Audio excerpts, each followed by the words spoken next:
അയ്യോ വണക്കം. 2014 ശേഷവും കഴിഞ്ഞ 60 കൊല്ലവും പശ്ചിമ ബംഗാളിൽ നടന്ന ആക്രമണങ്ങൾ, അതായത് അതിഭീകരമായിട്ടുള്ള ഹിന്ദുക്കളുടെ തല അവിടെ വെട്ടി ഉരുട്ടുന്നു, ഹിന്ദു സ്ത്രീകളെ പച്ചയ്ക്ക് പിടിച്ച് ഗ്യാങ് റേപ്പ് ചെയ്യുന്നു, ഹിന്ദു സ്ത്രീകളെ ഗ്യാങ് റേപ്പ് ചെയ്യാനായിട്ട് ജഹാംഗീർ ഖാൻ അടക്കമുള്ളവന്മാർ സന്ദേശ് ഖാലിയിൽ ഹോട്ടൽ റൂമുകൾ മാസ്സായിട്ട് ബുക്ക് ചെയ്തിടുന്നു. അതിനെതിരെ പരാതി കൊടുത്ത ഹിന്ദു സ്ത്രീയുടെ വീട്ടിൽ വന്ന് ഇവന്മാർ വീണ്ടും ആ സ്ത്രീയെ റേപ്പ് ചെയ്യുന്നു. ഇങ്ങനെയുള്ള സാഹചര്യങ്ങളൊക്കെ ഉണ്ടായിരുന്നു. പക്ഷേ അതെല്ലാം ഇവിടെയുള്ള സുഡാപ്പികൾ നല്ല ഭംഗിയായിട്ട് വെളുപ്പിച്ചു കൊടുക്കുമായിരുന്നു.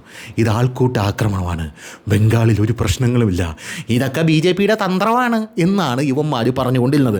2021 പോസ്റ്റ്പോൾ വയലൻസ് അറിയാമോ? അതായത് അവിടെ തൃണമൂൽ ഗുണ്ടകൾ അധികാരത്തിൽ വീണ്ടും ഏറിയപ്പോൾ അവിടെ അതിഭയങ്കരമായിട്ട് ഹിന്ദുക്കൾ പല ഭാഗത്തു നിന്നും പലായനം ചെയ്തു തുടങ്ങി. അങ്ങനെ പലായനം ചെയ്ത് തുടങ്ങിയപ്പോൾ ആ വാർത്തകളൊന്നും തന്നെ കേരളത്തിലെ മാധ്യമങ്ങളിൽ വന്നില്ല, കേരളത്തിലെ മാധ്യമങ്ങളിൽ വരില്ല, അതങ്ങനെ വരൂ. അതായത് കേരളത്തിലെ മാധ്യമങ്ങളിൽ വരാത്തതിൻ്റെ ഒരു പ്രധാനപ്പെട്ട കാര്യം മതമാണ് മതമാണ് മതമാണ് പ്രശ്നം എന്ന് വിചാരിക്കുന്ന ഒരു കൂട്ടം മതയോളികൾ ഇവിടെ ഉള്ളത് കൊണ്ടാണ്. ആ മതയോളികൾക്കിടയിൽ അവന്മാർ ചെയ്യുന്ന കാര്യങ്ങൾ എടുത്തിട്ട് കൊടുത്ത റേറ്റിംഗ് ഇടിയൂലേ, അതുകൊണ്ട് വരില്ല. അതിൽ മനം നൊന്ത്, അതായത് ഇവിടെയുള്ള ഒരുപാട് ആൾക്കാർ ആ വാർത്തകൾ സോഷ്യൽ മീഡിയയിലൊക്കെ പങ്കുവെച്ച് അനുശോചനം രേഖപ്പെടുത്തുന്നു, മെഴുകുതിരി കത്തിക്കുന്നു, ഒരുപാട് പ്രശ്നങ്ങളുണ്ട്.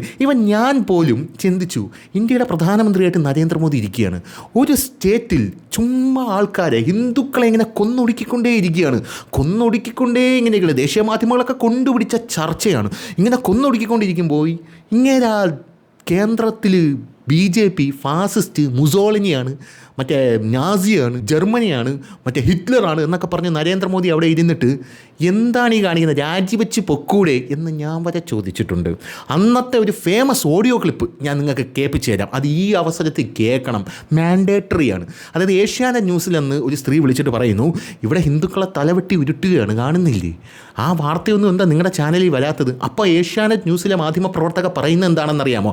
കണ്ട സംഖ്യകൾ ചാവുന്നതൊന്നും നമുക്ക് കൊടുക്കാൻ പറ്റൂല കേട്ടോ, ഇവിടെ കോവിഡിൻ്റെ ടൈമാണ്, കോവിഡാണ് ഇവിടെ മൊത്തത്തിൽ അലയടിച്ചുകൊണ്ടിരിക്കുന്നത്, സംഖ്യകൾ ഞങ്ങൾ ചാവുന്നത് ഞങ്ങൾ കൊടുക്കില്ല, ഞങ്ങൾക്ക് കൊടുക്കാൻ സൗകര്യമില്ല എന്നാണ് ഇവർ പറഞ്ഞുകൊണ്ടിരുന്നത്.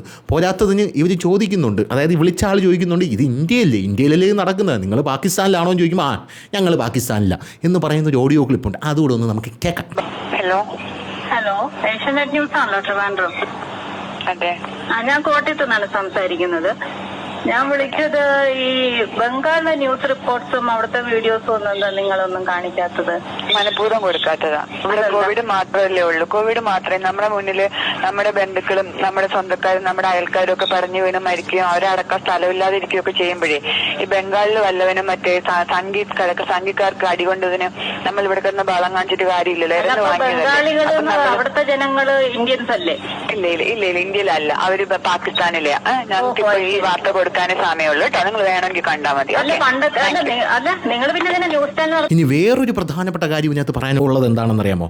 1204 കുറച്ച് പിറകിലോട്ട് പോകണം. 1204 സീന ഡൈനാസ്റ്റി, അതായത് ലാസ്റ്റ് ഹിന്ദു റൂളേഴ്സ്, ബംഗാൾ ഭരിച്ചിരുന്ന ലാസ്റ്റ് ഹിന്ദു റൂളേഴ്സാണ്. ഈ സേന ഡൈനാസ്റ്റിക്ക് ശേഷം ഡൽഹി സുൽത്താനേറ്റ് 1204 മുതൽ 1342 വരെ ഭരിച്ചു. 1342 മുതൽ 1576 വരെ ബംഗാൾ സുൽത്താനേറ്റ് ഭരിച്ചു. അത് കഴിഞ്ഞ് മുഗൾ എംപയർ ഭരിച്ചു, നവാബ്സ് ഓഫ് ബംഗാൾ ഭരിച്ചു, ബ്രിട്ടീഷ് ഭരിച്ചു. അത് കഴിഞ്ഞ് കോൺഗ്രസ് ഡൈനാസ്റ്റി ബംഗാളിനെ ഭരിച്ചു. അവിടെയുള്ള ജനങ്ങളെ ഭരിച്ച് മുടിച്ചു കളഞ്ഞു. അങ്ങനെ മുടിച്ചു കഴിഞ്ഞ ശേഷം ഒരു ഹിന്ദു റൂള് ഇപ്പോഴാണ് വരുന്നത്. അതായത് 1204 ശേഷം 2026 ബംഗാളിലൊരു ഹിന്ദു റൂൾ വരുന്നത് എന്നാണ് ഇപ്പോൾ സോഷ്യൽ മീഡിയയിലും നോർത്ത് ഇന്ത്യയിൽ മുഴുവൻ തരംഗമായി അലയടിച്ചുകൊണ്ടിരിക്കുന്ന ഒരു കാര്യം.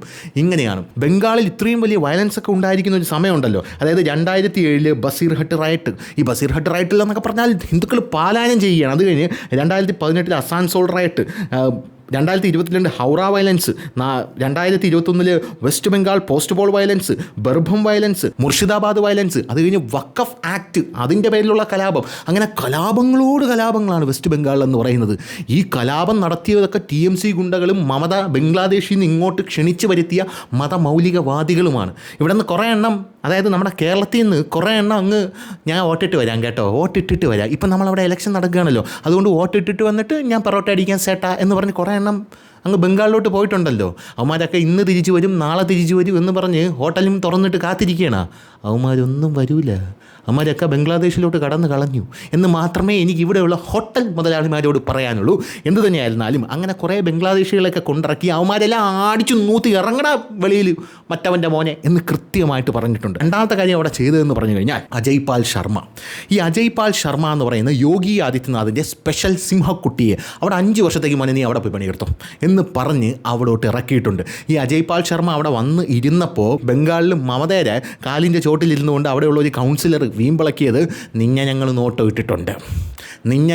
നോട്ടമിട്ടിട്ടുണ്ട്, നിന്നെ ഏത് പൊത്തിപ്പോയി വിളിച്ചാൽ യോഗി ആദിത്യനാഥിൻ്റെ കഷത്തിൻ്റെ ഇടയിൽ വന്ന് ഞങ്ങൾ പൊക്കും എന്നാണ് ഇവൻ പറഞ്ഞത്. ഇപ്പം ഞാനൊരു കാര്യം പറയട്ടെ, ഈ പറഞ്ഞവനെ കാണാനില്ല. എൻ്റെ അമ്മയാണ് അവനെ കാണാനില്ല. അന്വേഷിച്ച് പോയപ്പോൾ കാണാൻ ഇവൻ പറയുകയാണ് എനിക്ക് മമതാ ബാനർജിയായിട്ട് ഒരു ബന്ധമില്ല, ഞാൻ TMCനെ മൊത്തത്തിൽ രാജിവെച്ച് എന്നാണ് ഇവൻ പറയുന്നത്. അവിടെ അങ്ങനെയാണ് സാഹചര്യം എന്ന് പറയുന്നത്. ബംഗാളിൽ ജനാധിപത്യത്തിന് പകരം അവിടെ വയലൻസ് ആണ്. 60 കൊല്ലമായിട്ട് അവിടെ വയലൻസ് ആണ്. BJP കയറിയപ്പോഴാണ്, അതായത് കഴിഞ്ഞ തെരഞ്ഞെടുപ്പിലാണ് അവിടെ ഒരു മരണം പോലും രേഖപ്പെടുത്താത്തത്. കഴിഞ്ഞ തെരഞ്ഞെടുപ്പിൽ BJPക്ക് വോട്ട് ചെയ്തു എന്ന് പറഞ്ഞ് ഹിന്ദു കുടുംബത്തെ ഗ്യാസ് പൊട്ടിച്ച് കൊല്ലുന്ന ആ ഒരു കഥയൊക്കെ ഉണ്ടായിരുന്നു. അതൊക്കെ ചുമ്മാ പരിശോധിച്ച് നോക്കണം, വെറുതെ എടുത്തൊന്ന് പരിശോധിച്ച് നോക്കണമെന്ന്. അപ്പോൾ അങ്ങനത്തെ സാഹചര്യമൊക്കെ ബംഗാളിൽ ഇഷ്ടം പോലെ ഉണ്ടായിട്ടുണ്ട്.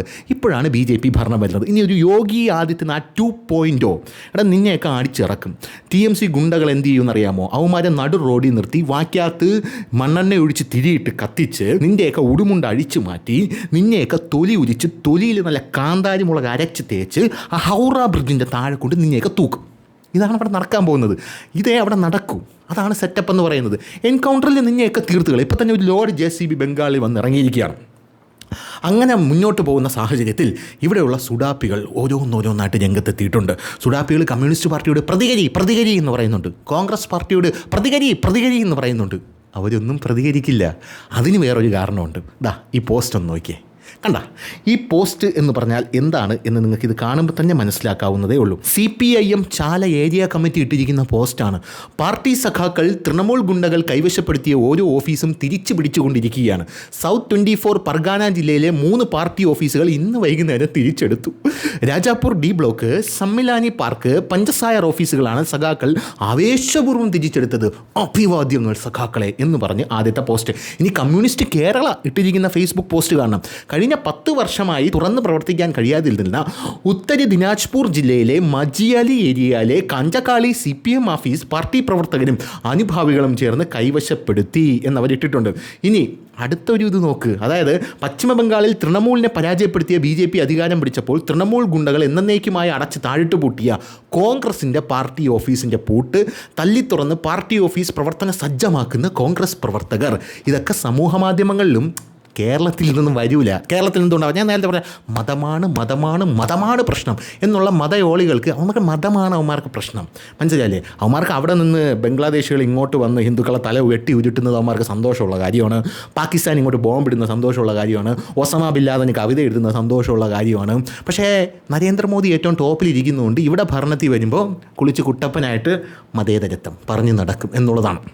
എന്തായാലും ഇങ്ങനെയുള്ളൊരു സാഹചര്യമാണ് ഇപ്പോൾ ഉള്ളത്. കമ്മ്യൂണിസ്റ്റ് പാർട്ടിക്കാരെയൊക്കെ അവിടെ ഇടിച്ച് ഉരുട്ടുകയായിരുന്നു. കമ്മ്യൂണിസ്റ്റ് പാർട്ടിക്കാരും ചില്ലറയൊന്നുമല്ല. യുവന്മാർ 30 ലക്ഷം ആൾക്കാരെയാണ് അവിടെ കൊന്നുകുഴിച്ചു മൂടിയെന്ന് കമ്മ്യൂണിസ്റ്റ് മുഖ്യമന്ത്രി തന്നെ അവിടെ പറഞ്ഞിട്ടുള്ള കാര്യമാണ്. 30 ലക്ഷം ആൾക്കാരെ കൊന്നുകുഴിച്ചു മൂടി. ഇവർ ചെയ്യിക്കുന്ന കാര്യം എന്താണെന്നറിയാമോ? ഇവരെ എതിർക്കുന്നവരെല്ലാം ഇപ്പോൾ വീട്ടിൽ കയറി വന്ന് വെട്ടിക്കൊന്നിട്ട് മകനോ മകളോ ഭാര്യയോ ഇരിക്കുന്നുണ്ടെങ്കിൽ ആ വെട്ടിക്കൊന്ന ആ മനുഷ്യൻ്റെ ചോറിൽ ചാലിച്ച് അവരെ കൊണ്ട് തീറ്റിക്കും. ഇതാണ് അവർ ചെയ്യുന്ന സംഭവം എന്ന് പറയുന്നത്. യെറ്റ് യു ആർ കോളിംഗ് നരേന്ദ്രമോദിയെ ഫാസിസ്റ്റ്. ഇതൊക്കെയാണ് ഫാസിസം എന്ന് പറയുന്നത് കേട്ടോ. ഇതൊക്കെയാണ് ഫാസിസം. ഈ സത്യം പറഞ്ഞാൽ ഈ ഗുജറാത്ത് കലാപത്തിനെക്കാട്ടിലും ഗംഭീരമായിട്ട് നമുക്ക് ക്യാമ്പയിൻ ചെയ്യാൻ പറ്റിയ ഒരുപാട് സാധനങ്ങൾ ഇവന്മാരൊക്കെ രാജ്യത്ത് ചെയ്തു വച്ചിട്ടുണ്ട്. പക്ഷേ മതമാണ് പ്രശ്നം എന്ന് കരുതി ജീവിക്കുന്ന കുറേ മത ഓളികൾ ഇവിടെ ഉള്ളത് കൊണ്ട് ഗുജറാത്ത് കലാപം, ശൂലം ഭ്രൂണം ഗർഭിണി, മോദി നടന്നു വരുന്നു, കാലുകൾ ക്ലോസപ്പ്, പിന്നെ മോദിയുടെ കണ്ണ്, ബാബ ഗുജറങ്കിയൊക്കെ വരുന്നു, ഗുജറങ്കി വന്ന് ഗർഭിണിയുടെ പറ്റി ശൂലമിട്ട് കുത്ത്. അതിനാണെങ്കിൽ തെളിവുമില്ല. ഇതിനൊക്കെ ആണെങ്കിൽ തെളിവുകൊണ്ട് വിഷ്വൽ സഹിതം നാട്ടുകാരൊക്കെ എടുത്തു വെച്ചിട്ടുണ്ടെന്നുള്ളതാണ് വേറൊരു കാര്യം. അപ്പോൾ ഇങ്ങനെയുള്ള സംഭവങ്ങളൊക്കെ നമ്മുടെ രാജ്യത്ത് ഒരുപാട് നടന്നിട്ടുണ്ട്. കമ്മ്യൂണിസ്റ്റ് പാർട്ടി അവിടെ ചില്ലറയൊന്നുമല്ല. ഇനി വേറെ അവന്മാർ പറയാത്തൊരു കാര്യമുണ്ട്. അതായത് ഞങ്ങളുടെ പാർട്ടി ഓഫീസുകൾ ഞങ്ങൾ തിരിച്ചു പിടിച്ചെടുത്തു എന്ന് കമ്മ്യൂണിസ്റ്റുകൾ ഇവിടെ പറയുന്നുണ്ടെങ്കിലും തൊട്ട് പിറകിലൊരു BJP MLA നിൽപ്പുണ്ട്. അവരെ ധൈര്യത്തിലാണ് വന്ന് പാർട്ടി ഓഫീസുകൾ തുറക്കുന്നത്. എന്നിട്ട് BJP MLA അവിടെ നിന്നൊരു പ്രസംഗമൊക്കെ നടത്തുന്നുണ്ട്. സകൃതകൃതാവായ നാട്ടുകാരെ, ഇത്രയും കൊല്ലം തൃണമൂൽ ഗുണ്ടകളുടെ കയ്യിൽ നിന്നും ഇടികൊണ്ട് പദം വന്ന ഇവന്മാരുടെ ഓഫീസ് തുറന്ന് എടുത്തിരിക്കുകയാണ്. 10 കൊല്ലം ഇവന്മാർ ഇടികൊണ്ട് നൂന്നു. ഇനി ഓഫീസൊക്കെ തുറന്നല്ലോ, ഇനി പഴയ ഒരു കമ്മ്യൂണിസ്റ്റ് പാർട്ടിയുടെ ആ ഒരു രീതിയിലേക്ക് മാറി ആക്രമണം വീണ്ടും തുടങ്ങാനാണ് ഭാവമെങ്കിൽ നിന്നെയൊക്കെ അമ്മച്ചിയാണ് കടലിൽ കെട്ടിത്താക്കും എന്നും ആ MLA നടത്തുന്ന കൃത്യമായിട്ടൊരു പ്രസംഗവും ഇതിൻ്റെ പിന്നിലുണ്ട്. അത് കട്ട് ചെയ്തിട്ടാണ് കേരളത്തിൽ കൊണ്ടുവന്നിട്ടിരിക്കുന്നത്. അത് വേറെ കാര്യം. ആ വിഷ്വലൊന്നും ഇവിടെ ഇല്ല. കേരളത്തിൽ അതൊന്നുമില്ല. പാർട്ടി ഓഫീസിൻ്റെ പൂട്ടിങ്ങനെ പൊളിച്ച് അകത്ത് കയറുന്ന ദൃശ്യങ്ങൾ മാത്രമേ ഉള്ളൂ എന്നുള്ളതാണ്. അപ്പോൾ അതാണ് ബംഗാളിൽ നടന്നുകൊണ്ടിരിക്കുന്നത്. ബംഗാളിൽ ഒരു വലിയ ചേഞ്ചാണ് സംഭവിച്ചുകൊണ്ടിരിക്കുന്നത്. അതിൻ്റെ ഇടയിൽ ഇടികൊണ്ട് ഓടുന്നവന്മാരുണ്ട്, തൃണമൂൽ ഗുണ്ടകൾ ഇടികൊണ്ട് ഓടുന്നുണ്ട്, മതമൗലികവാദികൾ ഇടികൊണ്ട് ഓടുന്നുണ്ട്. ഏട്ടാ നിന്നെയൊക്കെ ഉണ്ടല്ലോ, നിന്നെയൊക്കെ ഇപ്പോൾ സുവേന്ദു അധികാരി പറഞ്ഞിരിക്കുന്നത് വെയിറ്റ്, സത്യപ്രതിജ്ഞ കഴിയട്ടെ എന്നാണ് പറഞ്ഞിരിക്കുന്നത്. പുള്ളിയുടെ PA ആയിട്ടുള്ള മനുഷ്യനെ കഴിഞ്ഞ ദിവസം തൃണമൂൽ ഗുണ്ടകൾ വെടിവെച്ച് കൊന്നുകളഞ്ഞു. ഒന്ന് ആലോചിച്ച് നോക്കണം. BJP അധികാരത്തിൽ വന്നിരിക്കുന്ന സമയത്താണ് ഇവന്മാർ ഈ ആക്രമണം എന്ന് പറയുന്നത്. തൃണമൂൽ ഗുണ്ടകൾ അദ്ദേഹത്തെ കാറിൽ പോകുകയായിരുന്ന അദ്ദേഹത്തെ ബൈക്കിൽ ഫോളോ ചെയ്ത് 12 റൗണ്ട് വെടിയാണ് വെച്ചത്. 12 റൗണ്ട്. അദ്ദേഹം മരണപ്പെട്ടപ്പോൾ അദ്ദേഹത്തിൻ്റെ മൃതദേഹത്തിൻ്റെ അടുത്ത് വന്ന് നിൽക്കുന്ന സുവേന്ദു അധികാരിയെ നമുക്ക് കാണാൻ സാധിച്ചു. വളരെയധികം വിഷമിച്ചാണ് നിൽക്കുന്നത്. ഒരു കാര്യം ആലോചിച്ച് നോക്കണം. ഈ ഒരു സമയം അവർ വിചാരിക്കുകയാണെങ്കിൽ തൃണമൂൽ കോൺഗ്രസിൻ്റെ ഓഫീസ് എന്നല്ല, തൃണമൂൽ കോൺഗ്രസിൻ്റെ മമതാ ബാനർജി വരെ എടുത്ത് കണക്ട് ചെയ്ത് അവരെ കൊണ്ട് സാധിക്കും. പക്ഷേ ആ സമയത്ത് സുവേന്ദു അധികാരി പറഞ്ഞത് വയലൻസ് പാടില്ല എന്നാണ്. പോരാത്തതിന് സത്യപ്രതിജ്ഞ കഴിയട്ടെ, നമുക്കിത് നിയമപരമായി ഈ കാര്യങ്ങൾ കൈകാര്യം ചെയ്യാം. നിയമപരമായിട്ട് കൈകാര്യം ചെയ്യാൻ ഒന്നുമില്ല. ഇവനെ പിടിക്കും, ചുരുട്ടും, എന്നിട്ട് ഇവനെ കൊണ്ട് നേരെ വണ്ടി പോവും, വണ്ടി അവർ എന്നെ മറിച്ചിട്ട് ഇവൻ്റെ തലയിൽ ഉണ്ടാകറ്റും. ഇതാണ് അവിടെ സംഭവിക്കാൻ പോകുന്നത്. അല്ലാതെ ഇവന്മാരെ ഡീൽ ചെയ്യാൻ പറ്റില്ല എന്നുള്ളതാണ്. അല്ലാതെ ഇവന്മാരെ ഡീൽ ചെയ്യാൻ യാതൊരുവിധ മാർഗ്ഗവും ഇല്ല എന്നുള്ളതാണ് സംഭവം എന്ന് പറയുന്നത്. അങ്ങനെ നമ്മുടെ കമ്മ്യൂണിസ്റ്റ് പാർട്ടി മൊത്തത്തിൽ അവിടെ ഒരു തിരിച്ചുവരവ് നടത്തുന്ന കാഴ്ചയാണ് നമുക്ക് കാണാനായിട്ട് സാധിച്ചത്. അപ്പോൾ ഇതൊക്കെ ഇവിടെയുള്ള സുഡാപ്പികൾക്ക് അറിയാം, മറ്റേ മത ഓളികളുണ്ട്, അവന്മാർക്കറിയാം. അവന്മാർ ഇട്ടിരിക്കുന്ന 2-3 ഫേസ്ബുക്ക് പോസ്റ്റുകൾ ഞാൻ വായിച്ചു തരാം. അതായത് ഇപ്പോൾ പറയുന്നത്, ബംഗാളിൽ CPM അവരുടെ പാർട്ടി ഓഫീസുകൾ തിരിച്ചു പിടിക്കുന്നത് BJP പുണ്യകർമ്മം ചെയ്തിട്ടൊന്നുമല്ല. മുമ്പത്തെ തവണ 0 സീറ്റിലും 0 2ാം സ്ഥാനമുണ്ടായതിൽ നിന്ന് 1 സീറ്റും 10 സീറ്റുകളിൽ 2ാം സ്ഥാനം നേടിയതിൻ്റെ ഫലമായിട്ടാണ്. ഈ 2ാം സ്ഥാനം 10 സീറ്റ് അവർ നേടണമെങ്കിൽ അവരിവിടെ ജയിക്കണ്ടേ, ഭരിക്കണ്ടേ. ഇപ്പോൾ ഉദാഹരണത്തിന് സഹോദരനാണ് ബംഗാളിൽ CPMനെ സ്വനത്താനായിട്ട് പോകുന്നതെങ്കിൽ തൃണമൂൽ കോൺഗ്രസ് സഹോദരൻ്റെ ഭാര്യയെ പിടിച്ചങ്ങ് റേപ്പ് ചെയ്ത് കളയും. എന്നിട്ട് സഹോദരനെ കൊണ്ട് കംപ്ലയിൻറ്റ് കൊടുക്കുമല്ലോ. അപ്പോൾ സഹോദരനെ കൊണ്ട് കംപ്ലയിൻറ്റ് കൊടുക്കുമ്പോൾ സഹോദരൻ അവന്മാർ വെട്ടിക്കൊന്ന് കെട്ടിത്തൂക്കും. അത് കഴിഞ്ഞ് സഹോദരൻ്റെ ഭാര്യ പിന്നെ അവന്മാർ ഒന്ന് റേപ്പ് ചെയ്യും. ഇതാണ് അവിടെ നടന്നുകൊണ്ടിരിക്കുന്നത്. ഒന്നും ചെയ്യാൻ പറ്റില്ല. അപ്പോൾ അമിത്ഷാ ഇത്തവണ എന്ത് ചെയ്തു? കേന്ദ്രസേനയെ അവിടെ ഇറക്കിയപ്പോൾ ഈ CPMകാർക്ക് ഒരു കൊള്ളാം, ഇനിയിപ്പം ഒന്നും നടക്കില്ലല്ലോ എന്ന് പറഞ്ഞാണ് അവന്മാർ പാർട്ടി പ്രവർത്തനം വീണ്ടും തുടങ്ങിയത്. മനസ്സിലാക്കണം. പാർട്ടി പ്രവർത്തനം എന്ന് പറഞ്ഞാണ് അവർ വീണ്ടും തുടങ്ങുന്നത്. അങ്ങനെ പാർട്ടി പ്രവർത്തനം വീണ്ടും തുടങ്ങിയതിന് ശേഷമാണ് അവിടെ CPMന് ഒന്ന് നൂന്ന് നിന്ന് അധോ വായു വിടാനായിട്ട് ഒരിത് കിട്ടിയത്. അത് മനസ്സിലാക്കണം. അങ്ങനെ മനസ്സിലാക്കിയാൽ മാത്രമേ നമുക്ക് ഇതിനെ സെറ്റ് ചെയ്യാനായിട്ട് പറ്റുള്ളൂ. എന്തായാലും മതമാണ് പ്രശ്നം എന്ന് വിചാരിച്ചിരുന്ന ഇതൊന്നും മനസ്സിലാക്കാൻ സാധിക്കില്ല. എന്തായാലും അവിടെ വളരെ സ്ലോ ആയ തിരിച്ചുവരവിൻ്റെ പാതയിലാണ് ഇടതുപക്ഷം എന്ന് അച്ചട. അതുപോലെ കോൺഗ്രസ് 2 സീറ്റ് നേടിയിരുന്നു. TMC ഗുണ്ടകളോടും സ്റ്റാലിൻ്റെ ഉൾപ്പെടെ പ്രതിമ തകർത്ത് BJP അവിടെ ആക്രമണം നടത്തുന്നുണ്ടെന്ന് കണക്കായിപ്പോയി അനുഭവിച്ചതെന്ന് മാത്രമേ പറയുള്ളൂ. ഒന്നാമത്തെ അവരുടെ ഇപ്പോഴത്തെ ശത്രു TMC ആണെന്നേ ഉള്ളൂ. പക്ഷേ അവരുടെ എഴുതപ്പെട്ട ശത്രു കമ്മ്യൂണിസ്റ്റുകളാണെന്ന് മറന്നു പോകരുത്. കിഴങ്ങ, നിങ്ങളുടെ അടുത്ത് എനിക്ക് പറയാനുള്ളത്, ഈ കമ്മ്യൂണിസ്റ്റ് പാർട്ടിക്കാരാണ് ഇപ്പോഴത്തെ BJPക്കാർ. വിശ്വാസം വരുന്നില്ലേ? ഒന്ന് അന്വേഷിച്ച് നോക്ക്. നീ അവിടെ പോയി, അല്ലെങ്കിൽ നീ ചുമ്മാ പഴയ വാർത്തകളൊക്കെ ഒന്ന് എടുത്ത് നോക്ക്. യവന്മാർ ഇടികൊണ്ട് പദം വന്നപ്പോൾ ഓടി വന്ന് BJP ഓഫീസിനകത്ത് കയറിയിട്ട് അവസാനം BJPക്കാരായിട്ട് അവന്മാരെ കമ്മ്യൂണിസ്റ്റുകാരൊക്കെ മാറിക്കഴിഞ്ഞു അവിടെ. ഇത് മാത്രം അണ്ണൻ ഇവിടെ മനസ്സിലാക്കിയിരുന്നാൽ മതി എന്ന് മാത്രമേ എനിക്ക് പറയാനുള്ളൂ. ഇനി ഇഷ്ടംപോലെ ഉണ്ട്. ന്യൂനപക്ഷങ്ങൾക്ക് നേരെ ആക്രമണം നടത്തുന്നു, ഒരു രക്ഷയുമില്ല ന്യൂനപക്ഷങ്ങൾ. മമതാ ബാനർജി അവിടെ പറഞ്ഞെന്താണെന്നറിയാമോ? ബംഗാളിലെ ന്യൂനപക്ഷങ്ങളുടെ ശക്തി നിങ്ങളറിയാൻ പോകുന്നതേ ഉള്ളൂ.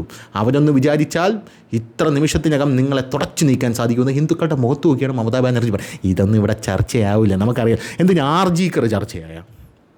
ആർജിക്കറിൽ ഒരു വനിതാ ഡോക്ടറെ തൃണമൂൽ കോൺഗ്രസിൻ്റെ ഗുണ്ടകൾ റേപ്പ് ചെയ്ത് കൊലപ്പെടുത്തി. അവരുടെ അമ്മ ഇപ്പോൾ ജയിച്ച് MLA ആയി. ആ അമ്മയുടെ വീട്ടിൻ്റെ അടുത്ത് ഒരു ബോംബിട്ടു. ആ ബോംബിട്ട ആ സാഹചര്യത്തിൽ അവിടെ കുറേ BJP പ്രവർത്തകർക്ക് പരിക്കേറ്റു. അങ്ങനെ ഒരുപാട് കാര്യങ്ങളൊക്കെ അവിടെ നടക്കുന്നുണ്ട്. ഇതൊന്നും ഇവിടുത്തെ കേരളത്തിലെ മാധ്യമങ്ങൾ ചർച്ച ചെയ്യാത്തത് കൊണ്ടാണ്. എന്ത് തന്നെയായാലും സുഡാപ്പികളുടെ ഈ നിലവിളിയിൽ എനിക്ക് അതിഭീകരമായിട്ടുള്ള സന്തോഷമുണ്ടെന്ന് പറയാതിരിക്കാൻ യാതൊരു നിവൃത്തിയില്ല. നിങ്ങൾ ഇനിയും നിലവിളി തുടരുക. ഇനി ഇതുപോലുള്ള ഒന്നും നോക്കണ്ട. ബംഗാൾ ഇപ്പോൾ BJPയുടെ കയ്യിലാണ്, ബീഹാർ ഇപ്പോൾ BJPയുടെ കയ്യിലാണ്, ഉത്തർപ്രദേശ് BJPയുടെ കയ്യിലാണ്, രാജസ്ഥാൻ ഇപ്പോൾ BJPയുടെ കയ്യിലാണ്, മധ്യപ്രദേശ് BJPയുടെ കയ്യിലാണ്, മഹാരാഷ്ട്ര BJPയുടെ കയ്യിലാണ്. രാജ്യത്തെ ഏറ്റവും വലിയ 1, 2, 3 സംസ്ഥാനങ്ങൾ എല്ലാം BJPയുടെ കയ്യിലാണ്. ഇനിയിപ്പം ഞാനൊരു കാര്യം പറയാം. ഇവന്മാർ കുറേ കാലമായിട്ട് പറയുന്നുണ്ടല്ലോ, ഡീലിമിറ്റേഷൻ കൊണ്ടുവന്ന BJPക്ക് ഉത്തർപ്രദേശിലെ സീറ്റുകൾ വെച്ച് മാത്രം BJPക്ക് അധികാരത്തിൽ വരാൻ പറ്റും. അതുകൊണ്ടാണ് ഡീലിമിറ്റേഷൻ കൊണ്ടുവരുന്നത് എന്ന് അവന്മാർ പറയുന്നുണ്ട്. ഞാനൊരു കാര്യം പറയട്ടെ, ഈ ഉത്തർപ്രദേശിലെ സീറ്റുകൾ വെച്ച് മാത്രം BJPക്ക് അധികാരത്തിൽ വരാൻ പറ്റുമെന്നുണ്ടെങ്കിലും മറ്റെല്ലാ സംസ്ഥാനങ്ങളിലും BJP ആണ് വരുന്നതെങ്കിൽ എന്ത് ചെയ്യും? അല്ല, ബംഗാളിൽ ഇപ്പോഴത്തെ ഒരു സാഹചര്യം വെച്ച് നോക്കുകയാണെങ്കിൽ നിങ്ങൾക്കിപ്പോൾ 843 സീറ്റായി മാറിയെന്ന് വയ്ക്കുക. ഈ 843 സീറ്റിൽ നിങ്ങൾക്ക് കേരളത്തിലും തമിഴ്നാട്ടിലും മാത്രമേ ഒന്ന് ഇഴിച്ച് നിൽക്കാൻ സാധിക്കുന്നുള്ളൂ. ബാക്കി എല്ലായിടത്തും അപ്പോഴും BJP ആണെങ്കിൽ എന്ത് ചെയ്യും? അതാണ് എൻ്റെ ചോദ്യം എന്ന് പറയുന്നത്. ഇപ്പോഴേ ഇങ്ങനെ ഇപ്പോൾ പിന്നെ അപ്പോഴത്തെ കാര്യം പറയേണ്ട യാതൊരു ആവശ്യമില്ലല്ലോ. ഇനി SIR എന്ന് പറഞ്ഞ് കിടന്ന് വിളിച്ചു പോകുന്ന കുറേ എണ്ണമുണ്ട്. അതായത് SIRൽ വലിയ തിരിമറിയാണ്, രാഹുൽ ഗാന്ധി അടക്കം. SIR ഇത് കോടതിയിൽ പോയി, കോടതി അവസാനം ജഡ്ജിമാരെ അയച്ച് ജഡ്ജിമാർ നോക്കിക്കോളൂ, ഇനി ഇവിടുത്തെ ജഡ്ജിമാർ നോക്കിക്കോളൂ, തിരിമറിയൊക്കെ ഞങ്ങൾ റെഡിയാക്കി തരാം എന്ന് പറഞ്ഞ് ജഡ്ജിമാരെ അയച്ച് ആ ജഡ്ജിമാരെ പിടിച്ചവന്മാർ ബന്ദികളായിക്കളഞ്ഞു. ജഡ്ജിമാരെ അവസാനം മറ്റേ കാണ്ഡഹാറിൽ വിമാന റാഞ്ചും പോലെ അവരടുത്ത് പോയി നമ്മൾ ദുരന്തർ സിനിമയിൽ പോയി നമ്മൾ വിലപേശുന്നത് പോലെയാണ് ജഡ്ജിയെ വിട്ട് തരണം എന്നവിടെ പോയി വിലപേശിയത്. അപ്പോഴാണ് സുപ്രീം കോടതിക്ക് മനസ്സിലായത്. സുപ്രീം കോടതി പറഞ്ഞു ഇനി ഒരു സംസാരമില്ല, പട്ടാളത്തെ ഇറക്കിക്കുമെന്ന് സുപ്രീം കോടതി കൃത്യമായിട്ട് പറഞ്ഞത്. അപ്പോൾ ഇതാണ് വെസ്റ്റ് ബംഗാളിൽ നിലവിൽ നടക്കുന്ന ഒരു സംഭവം എന്ന് പറയുന്നത്. വെസ്റ്റ് ബംഗാളിലെ നിലവിലെ സ്ഥിതി അനുസരിച്ച് മമതാ ബാനർജി എന്താണ് പറയുന്നത്? മമതാ ബാനർജി പറയുന്നത് ഇല്ല, ഞാൻ പോവില്ല എന്ന് പറയുന്നുണ്ട്. മമതാ ബാനർജി അങ്ങനെ പറഞ്ഞിട്ടുണ്ടെങ്കിൽ മമതാ ബാനർജിയെ തൂക്കിയെടുത്ത് കിണറ്റിയിടും എന്നുള്ള കാര്യത്തിൽ തർക്കമില്ല. അതായത് ഈ സർക്കാർ അസാധുവായതുകൊണ്ട് തൂക്കിയെടുത്ത് കിണറ്റിയിടേണ്ട ആവശ്യം പോലും ഇല്ല. മമതാ ബാനർജിയുടെ കൂടെ നിന്നവരെല്ലാം കാലുമാറി എന്നുള്ളതാണ്. ചില സ്ഥലങ്ങളിലൊക്കെ BJP പ്രവർത്തകരെ TMC ഗുണ്ടകളെ അന്വേഷിച്ച് എവിടാ നീ എന്ന് പറഞ്ഞ് പോകുമ്പോൾ യവന്മാരെല്ലാം അവിടെ കാവി ഉടുത്തിരിക്കുന്ന കാഴ്ചയാണ് കാണാനായിട്ട് സാധിക്കുന്നത്. നമ്മളൊക്കെ BJP ആയി കേട്ടോ എന്ന് പറഞ്ഞിരിക്കുന്ന കാഴ്ചയാണ് കാണാൻ സാധിക്കുന്നത്. അങ്ങനെ ബംഗാളിൽ അടിമുടി മാറ്റമാണ് സംഭവിച്ചു കൊണ്ടിരിക്കുന്നത്. ഇനി ഒന്നും നോക്കണ്ട, ഇനി 50 അല്ല 100 കൊല്ലം ഇത് മാറാൻ പോകുന്നില്ല, ഈ ഭരണം മാറാൻ പോകുന്നില്ല, എഴുതി തരാം. ഇനിയിപ്പം ബംഗ്ലാദേശികളെല്ലാം പിടിച്ച് പുറത്താവും. ഞാൻ വേറൊരു കാര്യം പറയാം, ഒരു കാര്യം കൂടെ പറഞ്ഞ് നിർത്താം. അതായത് ഈ അവിടെയുള്ള മുസ്ലിം സമൂഹം ഉണ്ടല്ലോ, ആ മുസ്ലിം സമൂഹത്തിൻ്റെ ഭൂരിഭാഗമുള്ള അവിടെയുള്ള ഇലക്ഷൻ റിസൾട്ടൊക്കെ എടുത്ത് നോക്കണം. പല ഭാഗങ്ങളിലും BJP ആണ് ജയിച്ചിരിക്കുന്നത്. അപ്പൂപ്പനൊക്കെ, അതായത് താടിയും തൊപ്പിയും വെച്ച അപ്പൂപ്പനൊക്കെ വന്ന് ജയ് ശ്രീരാം എന്ന് വിളിച്ചിട്ട് ശ്വാസം നേരെ വിടുകയാണ് അവിടെയുള്ള അപ്പൂപ്പനൊക്കെ. അതായത് അപ്പുറത്ത് നിന്ന് ഇപ്പുറത്ത് ചാടി വന്ന ബംഗ്ലാദേശിൽ നിന്ന് വന്ന ഇവന്മാർക്കാണ് ആനുകൂല്യം മൊത്തം മമതാ ബാനർജി കൊടുക്കുന്നത്. അവന്മാരാണെങ്കിൽ മറ്റേ ഇവിടെയുള്ള ബംഗാളികളെ അറിയാമല്ലോ, അതുപോലെ നിംഡ എന്നൊക്കെ പറഞ്ഞുകൊണ്ട് അവിടെയുള്ള മുസ്ലിംസിൻ്റെ അവകാശം കൂടെ കവർന്നെടുത്തുകൊണ്ടിരിക്കുകയാണ്. അതുകൊണ്ട് ഇന്ത മാതിരി ആട്ടമൊന്നും ഇനി ഇവിടെ നടക്കില്ല എന്ന് പറഞ്ഞുകൊണ്ട് മാത്രം നിർത്തുന്നു. നന്ദി, നമസ്കാരം.